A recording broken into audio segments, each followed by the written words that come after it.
নদিয়া জেলার পলাশীপাড়া থানা এলাকার ধাওয়াপাড়া গ্রামের বাসিন্দা নওশাদ শেখ গত ইংরেজি মাসের 2 তারিখে তিনি পলাশীপাড়া থানায় বাইক চুরির বিষয়ে একটি লিখিত অভিযোগ দায়ের করেন। লিখিত অভিযোগ রুজু হওয়াতে পলাশীপাড়া থানার পুলিশ তদন্ত শুরু করে।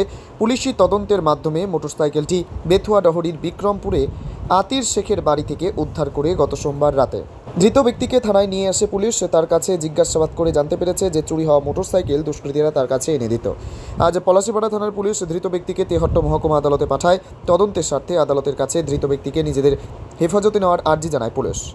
নদিয়ার করিমপুর থেকে অর্ধেন্দু মালাকারের report, crime press Bengal news.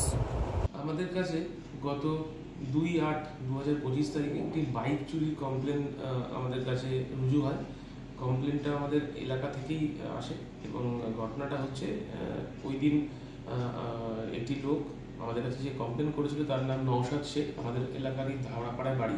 সে অভিযোগ করে যে তার মোটরসাইকেলটি বাড়ি থেকে চুরি হয়ে গেছে রাত্রেবেলায়, যখন সে ঘরের মধ্যে ঘুমিয়েছিল মোটরসাইকেলটা গ্যারেজে রাখা ছিল। এটার বেসিসে আমাদের থানায় একটি কেস রুজু হয় এবং সেই কেস তদন্ত করতে গিয়ে আমাদের পিসি অফিসার এসআই মিন্ময় ও একটি ইনপুট পায় এবং সেই ইনপুটের বেসিসে কালকে আমরা নাকাশিপাড়ার বিক্রমপুরে আমরা রেড করি। আতির শেখ, যার বয়স 40, পেছনেই আছে দেখতে পাচ্ছেন, তাকে আমরা অ্যারেস্ট করি এবং তার বাড়ি থেকে তার লিডিং স্টেটমেন্টে আমরা ওই মোটরসাইকেলটাই রিকভারি করি এবং সে আমাদের তদন্তে আরও জানিয়েছে জিজ্ঞাসাবাদে যে অ্যাকচুয়ালি এই মোটরসাইকেল চুরি একটা সিন্ডিকেট চলে। এই সিন্ডিকেটের হচ্ছে বন্ধক নেয় মোটরসাইকেলগুলো, যারা চুরি করে তাদের থেকে মোটরসাইকেল বন্ধক নেয় পয়সার বিনিময়ে এবং পরবর্তীকালে বিক্রি করে দেয় পার্টসগুলো চেঞ্জ করে। তো আমরা এই পুরো মোটরসাইকেল এই চুরি এবং পাচার চক্রের মোটামুটি কে বলতে পারেন একজন সদস্য এবং এর চাই অবধি পৌঁছানোর আমরা চেষ্টা করছি জিজ্ঞাসাবাদ করে এবং একে আমরা পিসি আনবো। আজকে 5 দিনের আমরা রিমান্ড চেয়েছি এবং তার পরবর্তীকালে যারা যারা চুরি করেছে এবং আরও যে চুরির বাইক জানে যেখানে যেখানে আছে সেগুলো উদ্ধারের আমরা চেষ্টা করবো। কিভাবে ধরলেন আপনারা?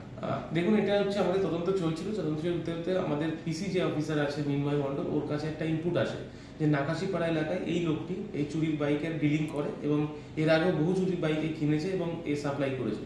সেই সূত্র ধরে এর বাড়িতে আমরা পৌঁছাই এবং কালকে অনেক কষ্টে একে ধরা হয়। তারপর জিজ্ঞাসাবাদে পুরোটাই জানায় এবং বাইকটা উদ্ধার হয় এবং এই জানিয়েছে এর কাছে আরও কিছু বাইক আছে যা এর আগে অন্যান্য জায়গা থেকেও চুরি হয়েছে। এর সঙ্গে কারা জড়িত আছে কেউ? দেখুন, তদন্ত স্বার্থে এখনই আমরা বলছি না এর সঙ্গে কারা জড়িত আছে, নামগুলো আমরা প্রকাশ্যে আনছি না, তবে আস্তে আস্তে আমরা ডিউরিং ইন্টারভিউশন এবং ডিউরিং ইনভেস্টিগেশনে এগুলো আমরা সামনে আনবো এবং তাদেরকেও অ্যারেস্ট করা হবে। এই নিয়ে পিছনকার কোনো কেস আছে স্যার? আমরা এটা ভেরিফাই করছি, যেহেতু এর বাড়ি নাকাশিপাড়া এলাকায়, আমাদের এলাকায় নয়। আমরা নাকাশিপাড়া এলাকাতেও আমরা মেল করবো এর ক্যারেক্টার অ্যান্টিসিডেন্ট ভেরিফিকেশনের জন্য।